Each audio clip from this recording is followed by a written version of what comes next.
हमारे सारे ट्रेडर और इन्वेस्टर भाइयों को दिल से जय हिंद।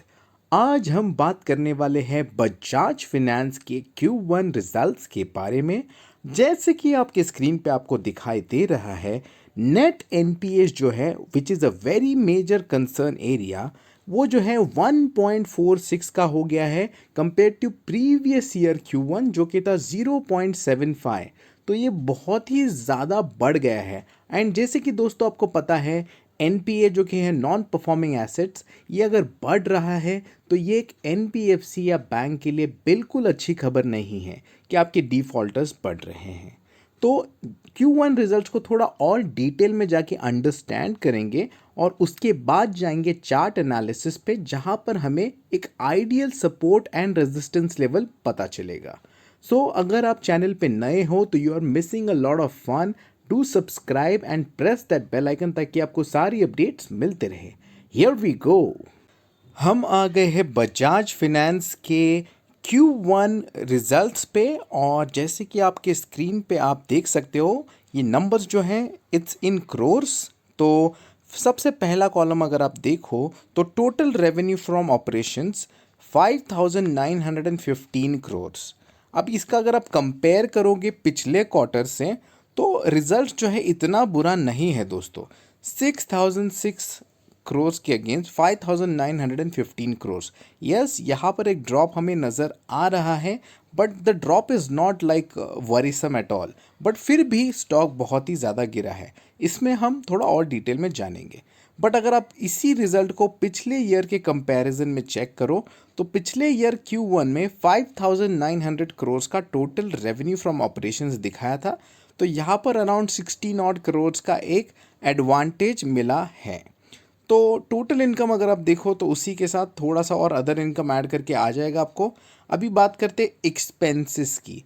तो जब कंपनी ने पिछले क्वार्टर में 6,000 करोड़ का रेवेन्यू फ्रॉम ऑपरेशंस दिखाया था, तभी कंपनी ने जो है टोटल एक्सपेंस दिखाया था 4,438 करोड़ का, जो कि अब बढ़ गया है और 4,767 करोड़ का हो गया है। तो ये एक वरीसम साइन है कि एक्सपेंसेस जो है अराउंड 300 और करोड़ से बड़ा है, बट रेवेन्यू जो है टोटल वो ड्रॉप हुआ है। इसको अगर आप कंपेयर करो पिछले ईयर के क्वार्टर से तो वहाँ पर अराउंड 1183 करोड़ का एक्सपेंसेस था, जो कि यहाँ पर 1149 करोड़ है। तो यहाँ पर यस अगेन एक उसे उस लेवल को मेंटेन किया है ऐसा दिखाई दे रहा है। तो जाते हैं हम नंबर 5 पॉइंट पर, जो कि है प्रॉफिट आफ्टर टैक्स। और यहाँ पर आप देख सकते हो एक भारी गिरावट नज़र आ रही है। पिछले क्वार्टर में जो है 1160 करोड़ का प्रॉफिट रिपोर्ट किया था, जिसके चलते स्टॉक में ज़बरदस्त तेज़ी आई थी। बट इस क्वार्टर में जो है आप देख सकते हो 842 करोड़ का प्रॉफिट दिखाया है, जो कि quarter on quarter and year on year दोनों में एक ड्रॉप नज़र आ रहा है।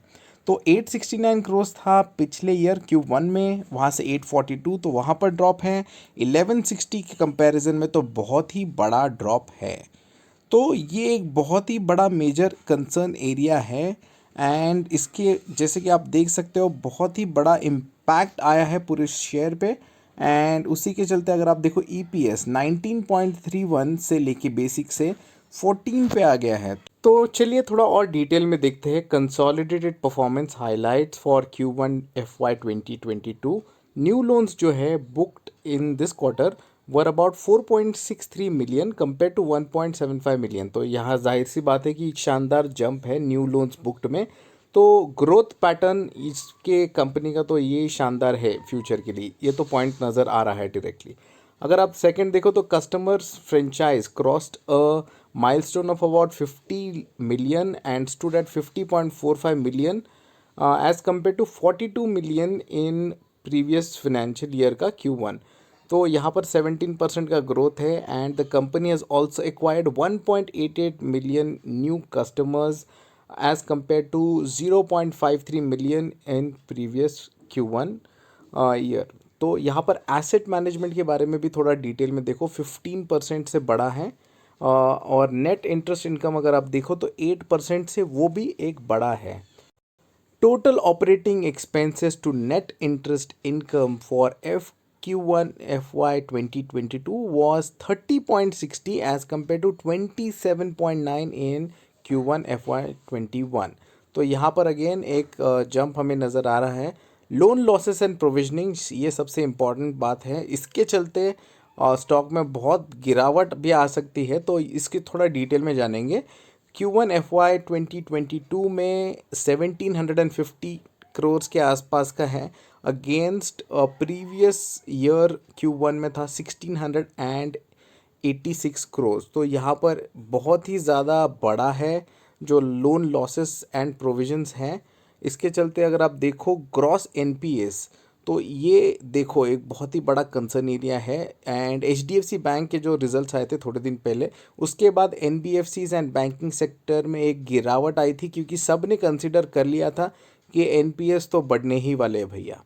तो अगर आप देखो तो एनपीएस इस क्वार्टर में जो है आए थे 2.96%, ये ग्रॉस एनपीएस की बात कर रहे हैं। And compare to previous Q1 में जो थे वो थे अराउंड 1.4। एंड अगर आप नेट की बात करें तो 1.46 के रहे हैं एनपीएस इस क्वार्टर में, compare to 0.50 in previous year quarter. तो ये एक बहुत ही बड़ा प्रॉब्लम है। ओके, तो हम आ गए हैं 1 आवर चार्ट पे बजाज फिनेंस के। जैसे कि आप देख सकते हो, बजाज फिनेंस एक शानदार सपोर्ट लेवल के आसपास में चल रहा है। और लास्ट 1 आवर में जब रिजल्ट्स आने वाले थे, यहाँ पर देखो स्टॉक गया था अराउंड 5868 के लेवल्स पे, और वहाँ से एक शानदार वापसी किया है स्टॉक ने। तो आप कह सकते हो कि ये एक अच्छा सपोर्ट जोन बना है। एंड इसके आसपास में अगर आपको स्टॉक मिलता है 5920 के आसपास में, तो यहाँ पर एक ख़रीदारी का मौका मिल सकता है आपको। एंड अगर आप स्विंग ट्रेडर हो तो यहाँ पर आप श्योरली 6100 के लेवल्स देख सकते हो in the coming future. Because मेरे ख्याल से जो ये गिरा है स्टॉक, यहाँ पर अगर आप देखो 6300 के आसपास से ये डाउन साइड मोमेंट जो दिया है, ये जो है ये एनपीएस की वजह से हो गया है दोस्तों। एंड अगर आप देखो रिजल्ट्स इतने बुरे नहीं हैं अगर आप एनपीएस को हटा दो तो यहाँ से एक बाउंस बैक आप देख सकते हो 6100 के लेवल्स पे, जहाँ पर एक साइडवेज मूवमेंट आ सकता है। बट अगर स्टॉक यहाँ से भी गिरा तो यस, आप यहाँ पर कोई एंट्री मत लीजिएगा। अगर ये स्टॉक 5600 के आसपास में आपको मिलता है, यू कैन से 5650 के आसपास में, तो यहाँ पर एक बाइंग का अपॉर्चुनिटी मिल सकता है, क्योंकि यहाँ पर जो है सेकंड सपोर्ट लेवल आता है। एंड आप थोड़ा डिटेल में जाकर देखोगे तो यहाँ पर आप देख सकते हो प्रीवियस जो जून का महीना है वहाँ पर एक शानदार सपोर्ट लिया था स्टॉक ने इस लेवल्स पे। तो आप कह सकते हो कि 5650 is a strong support level.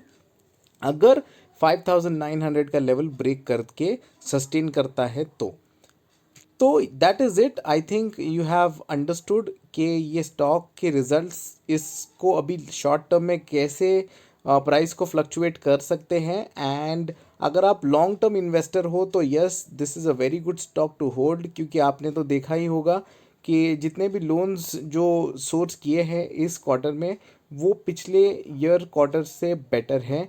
And the company is a growing company, तो why not just go ahead and invest if you are a long term investor. So that is it from our side. अगर आप channel पे नए हो तो do subscribe to our channel and press that bell icon ताकि आपको सारे updates मिलते रहें।